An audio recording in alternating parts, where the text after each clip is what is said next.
Tashtile friends. So this is my first video regarding the Buddha Dharma.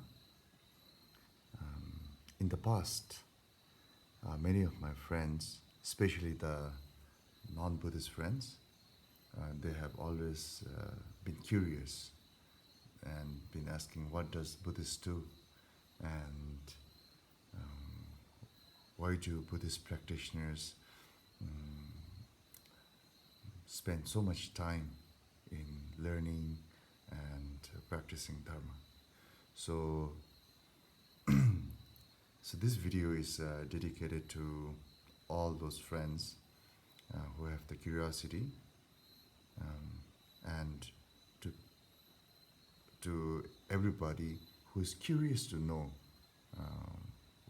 what does the Buddhist practitioners, why Buddhist practitioners are learning and practicing Dharma.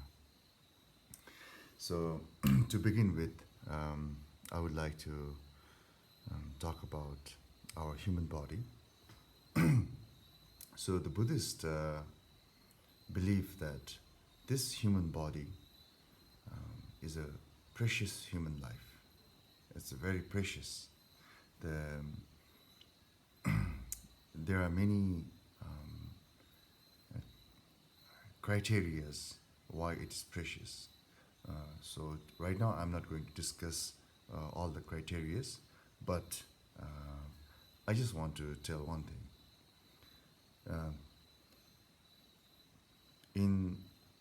There are many lives in this universe, and among them, human life is such a life which has the full potential to liberate oneself from unending suffering.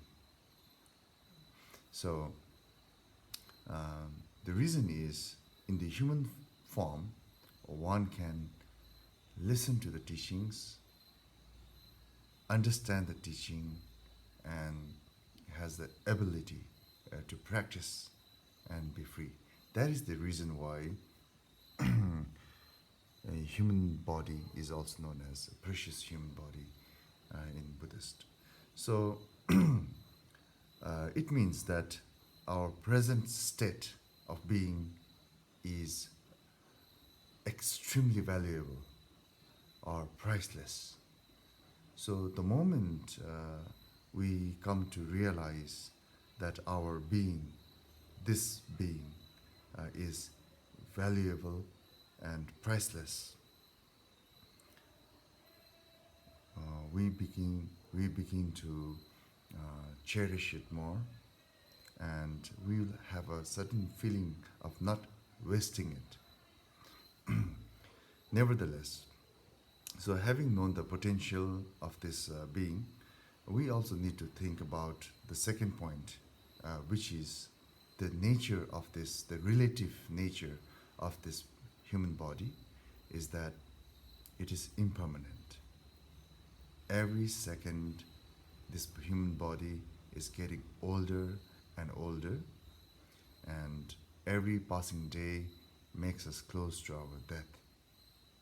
As we all know that death is inevitable, whether we are spiritual, non-spiritual, or religious or non-religious, any human being with a correct sense of mind will accept that yes, we are all going to die one day.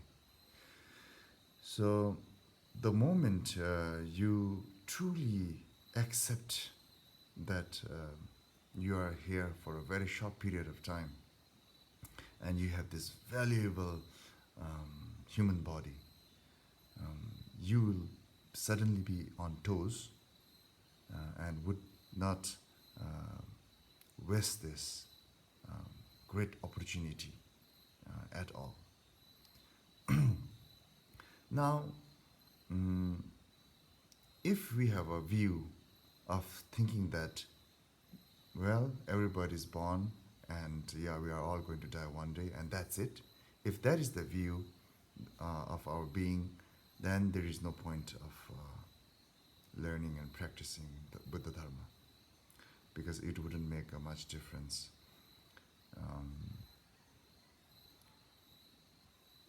But as a Buddhist, we all believe and accept that death is not the end of our existence.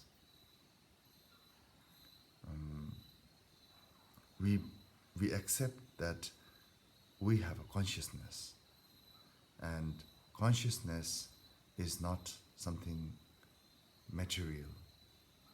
It's beyond material.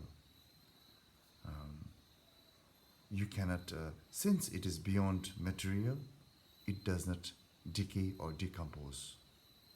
So we accept that after death, our consciousness leaves the body and it remains in the intermediate state, which is popularly known as bardo in Tibetan. Then, since death is not the end of our existence, now there is a question. Now, what happens after that? What happens to the consciousness after that?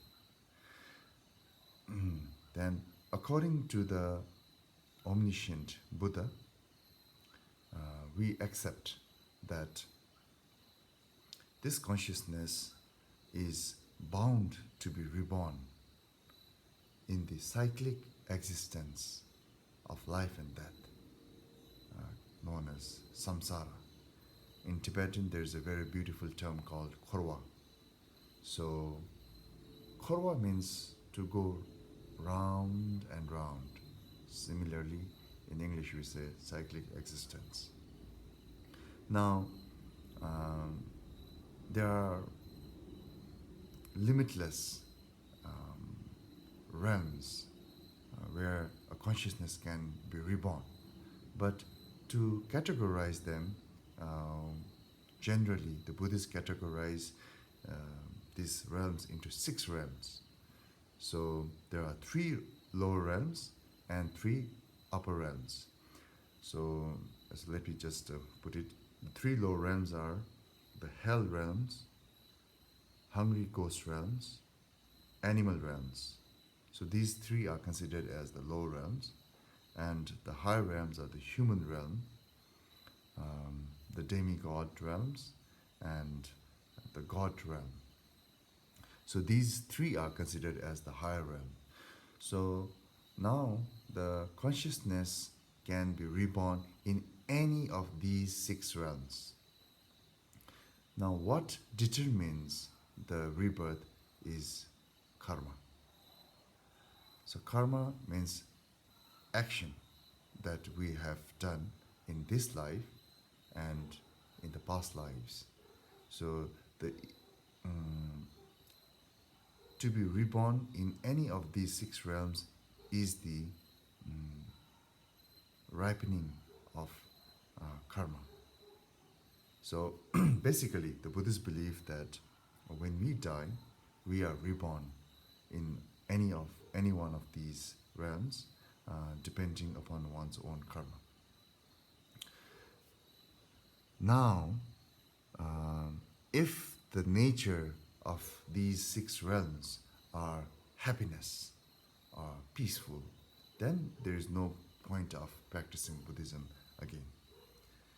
But when we investigate and when we think about the nature of these 6 realms, we will come to know that these 6 realms are